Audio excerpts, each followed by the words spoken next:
भाइयों, सबसे पहले राम राम, सत श्री अकाल, वाहिगुरु जी का खालसा, वाहिगुरु जी की फतेह।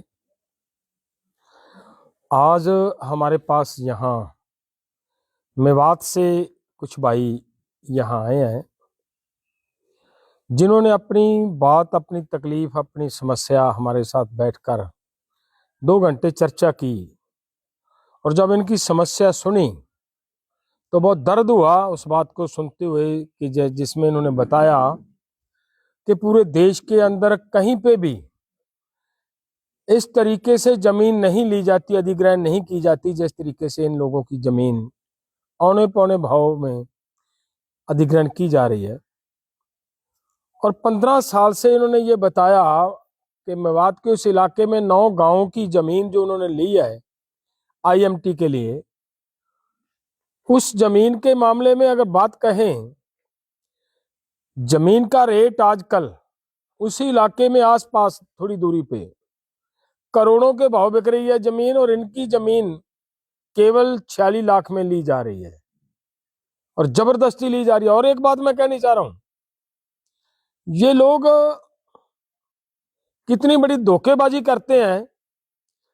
इन लोगों से उन्होंने एक एफिडेविट बनवाया और जो जिस बात का इन लोगों को कोई पता नहीं है, क्योंकि गांव वाले लोग हैं, अनएजुकेटेड लोग हैं, सभी के अंगूठे लगे हुए हैं और वो दस्तावेज वे जो लिख कर लाते हैं वो इंग्लिश में लिख कर लाते हैं। हमारे माननीय सुप्रीम कोर्ट को इन बातों का संज्ञान लेना चाहिए कि ऐसे एफिडेविट भी होते हैं कि एफिडेविट की जो इबारत लिखी जाती है वो इंग्लिश में लिखी हो और वहां जिसकी सहमति ली जा रही है उसका अंगूठा लगा हो, उसको उसके बारे में जानकारी ना हो। तो ऐसा किया गया इन लोगों के साथ और लंबे समय से ये भाई आंदोलन लड़ रहे हैं। इतना लंबा टाइम से आंदोलन लड़ा जा रहा है, इनकी बात नहीं सुनी जा रही। आज यहां आए हैं, उन्होंने अपनी तकलीफ जाहिर की है, बड़ा दुख हुआ इनकी बात सुनकर।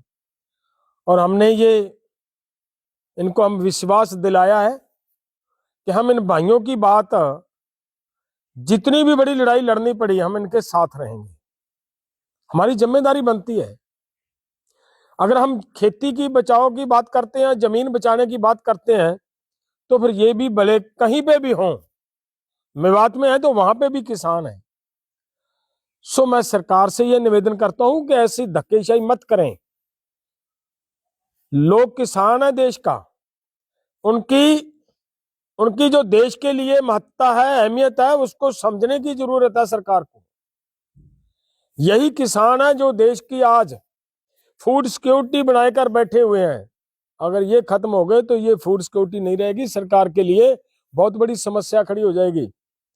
और हम फिर से दोबारा इन सब साथियों को विश्वास दिलाते हैं कि हम इनके साथ हैं। सरकार को चेतावनी देते हैं कि ऐसी धक्केशाही बंद करे सरकार, वरना हमें जितना भी बड़ा आंदोलन वहां पे लड़ना पड़ा, हम इनके साथ कंधे से कंधा मिलाकर उस लड़ाई को लड़ने के लिए वहां पहुंचेंगे। कुछ भी हो, वहां लड़ाई लड़ेंगे। धन्यवाद।